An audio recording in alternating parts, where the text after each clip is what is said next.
ভারতীয় বাহিনীর বিমান ধ্বংস করতে দেশটির ভূখণ্ডেও প্রবেশ করতে হয়নি পাকিস্তানের বাহিনীকে। ওই দেখো শুরু হয়ে গেছে। তোমরা কি ভাবতেছিলে যে এই কাংলারা কোনো ভিডিও বানাবে না বা কিছু কবে না? তোমরা এই ভাবতেছিলে? তোমাকে সে ভাবনাই সে গুড়ি বালি দিয়ে দিয়েছে। দেখো শুরু হয়ে গেছে। আকাশ প্রতিরক্ষায় থাকা পাকিস্তানের বিমান বাহিনীর দূরবর্তী হামলাতেই বিধ্বংসী পরিণতির শিকার হয় নরেন্দ্র মোদীর দেশটি। এমনকি যুদ্ধ বিমানের ধ্বংসাবশেষও পড়েছে ভারত নিয়ন্ত্রিত জম্মু কাশ্মীরের মাটিতেই।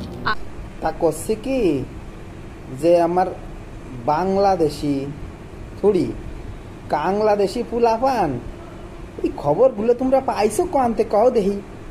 এই খবরগুলো কি তোমাদের পাকিস্তানি আব্বারা দেশে?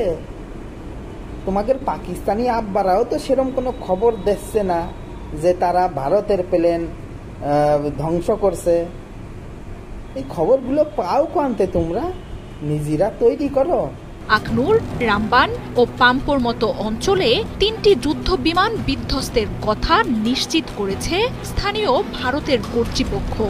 ভারতের মিসাইল ২৪ খানা গেছে তোমাকে আব্বাগো হোগার মধ্যে, সেটা তোমরা কও না একবারও?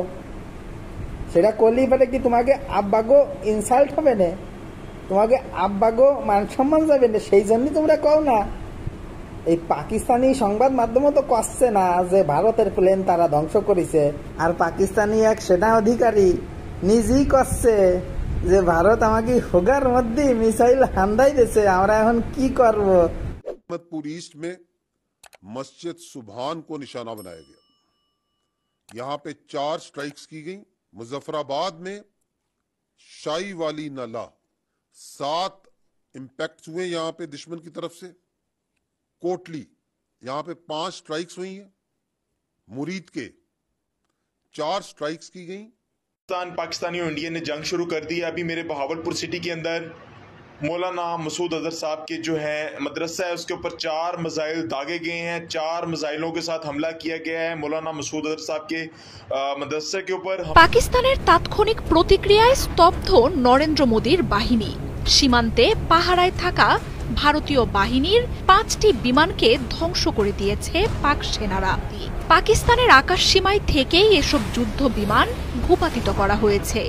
প্রথম কথা হচ্ছে পাকিস্তানের যদি এইরকম কোনো টেকনোলজি থাকতো কি তাদের দেশে থাকিয়ে তারা শত্রুদের দেশে কোনো অ্যাটাক করবে, এয়ার স্ট্রাইক করবে, তাহলে কিন্তু তোমরা ভুল করতেছ। কারণ এর আগেও তোমরা দেখছো যে ভারতের যে ক্ষেপণাস্ত্র আছে ব্রহ্মোস, তার নাম কি নাম? ব্রহ্মোস যে কিছুদিন আগে পাকিস্তানে মিসফায়ার হয়ে গেছিল, সেটা কিন্তু পাকিস্তানি রেডারে ধরা পড়ে নাই। ভারত কইছে, তারপরে তারা কিন্তু জানছে যে ভারতের ক্ষেপণাস্ত্র আমাদের দেশে মানে পাকিস্তানে যাইয়ে পড়ছে। পাকিস্তানের যদি এইরকম কোনো শক্তি থাকতো তাহলে কিন্তু এই যে 24টা মিসাইল, এই যে 24 খানা মিসাইল হোগার মধ্যে হান্দাই দিয়েছে ইন্ডিয়া, তাতে তারা কিন্তু রেহাই পাইতো, তাতে তারা কিন্তু বাঁচতে পারত। এর মধ্যেই পাকিস্তানি বাহিনী জানিয়েছে পাল্টা হামলায় ভারতকে যোগ্য জবাব দেয়া হবে। এই যে উরি স্ট্রাইক হয়েছিল, তারপরে বালাকোট স্ট্রাইক করেছিল ইন্ডিয়া, তারপরেও কিন্তু পাকিস্তান বড় বাড় বাড়িয়েছিল যে অমুক করিয়ে দেবো, তমুক করিয়ে দেবো, যোগ্য জবাব দেব। কি ছেড়ছে? নুমা ছেড়ছে তারা। ওই যে কথাই আছে না মুল্লাদ্দর মসজিদ পর্যন্ত, ওই সেই অবস্থা হয়েছে তোমাকে আব্বাগো পাকিস্তান গো। এই যে গণমাধ্যমে দেখতেছি যে বীরাঙ্গনার যে বাচ্চারা তারা কি ফাল দিয়েছে, লম্ফজম্প করতেছে।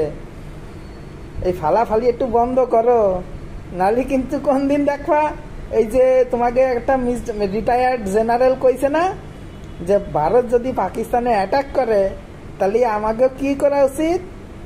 ইন্ডিয়ার যে নর্থ ইস্ট আছে সেই দিকে হামলা করা উচিত, সেইগুলো দখল করে নেওয়া উচিত।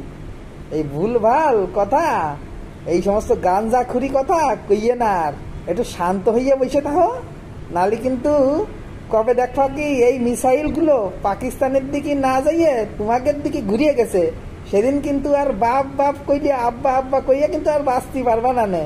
তাই করছি একটু চুপচাপ থাকো, একটু ভোগার মধ্যেই নিজেরই হান্দাইয়ে নাও, নালে কিন্তু তোমাদের কপালে কষ্ট আছে কইয়া দিচ্ছি।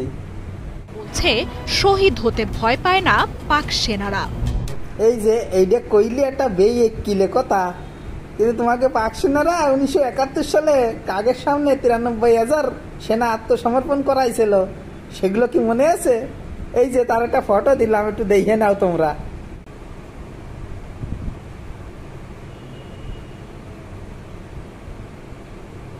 কি মন ভরিছে? কি শান্তি লাগে না? এই সমস্ত দেখার পরেও যদি তোমরা নিজেকে না শুধরো, নিজেরা যদি সংযত না থাও, তাহলে কিন্তু হুগার মধ্যে তোমাদেরও দেবে না ভারত মিসাইল ভরিয়ে। কবে দেখবা যে তোমাকে যে বাংলাদেশের মানচিত্র, সেটা আর বাংলাদেশ নাই।